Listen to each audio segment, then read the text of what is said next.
Alright mga boss, heto na naman tayo. Isang kwento ang ibabahagi ko sa inyo.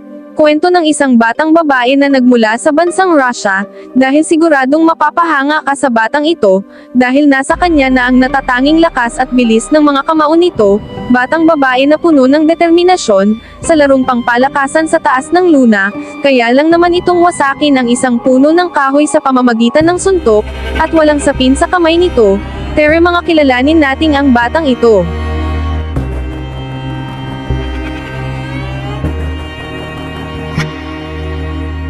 Kadalasan kung mapapansin mo ay puro na lang kalalakihan ang mga naglalaro ng boxing, kung may babae man ay pangbihira lang ito. Mos kung mararapatin nyo ay ipakilala ko isang batang babae na ang kinahiligan na sports ay boxing. Na taga Russia na umani ng sari-saring kumanto sa social media.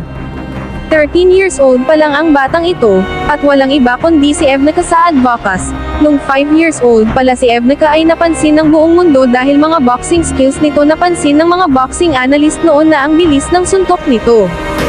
Na kaya nga nitong magbitaw 100 punch sa load ng 1 minuto.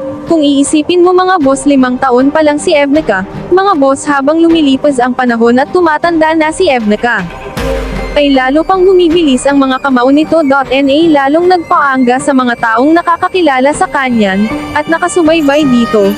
Nagulat nga mga boss ang buong mundo, nang pinakita nito ang kakayahan sa sports ng boxing, sa isang show sa Little Big Shot, ay pinakita ng batang babae kung gaano kabilis magbitaw ng mga kamao at nakapagbitaw nga ito ng 300 punches sa loob ng 30 second lang mga boss, at maituturing na pinakamabilis na suntok, sa murang edad nito.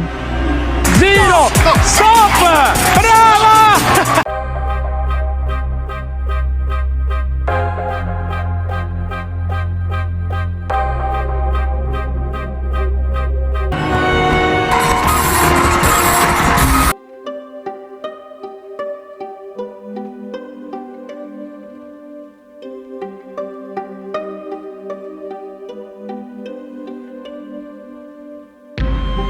Seconds, 358 times.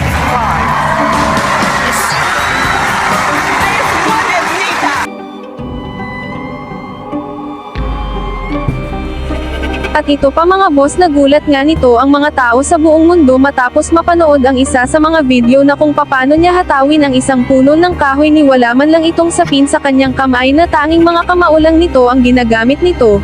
Sa napapanood nating video mga boss ay bibilib ka talaga sapagkat kaya nitong durugan at wasakin ang puno sa pamamagitan lang ng kamao nito. Dito ay masasabi mong napakalakas ng batang ito.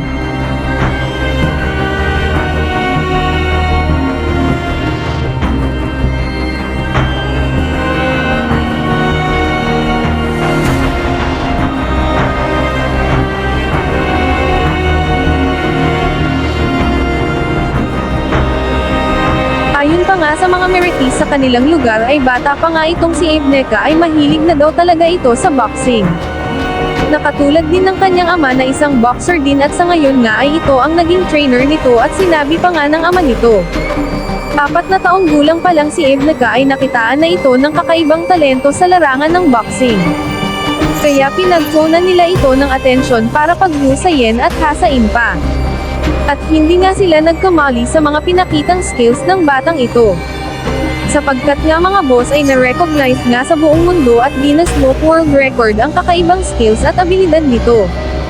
Sa ngayon mga boss ay puro ensayo pa lang ang ginagawa nito at hindi pa ito lumalaban sa taas ng luna.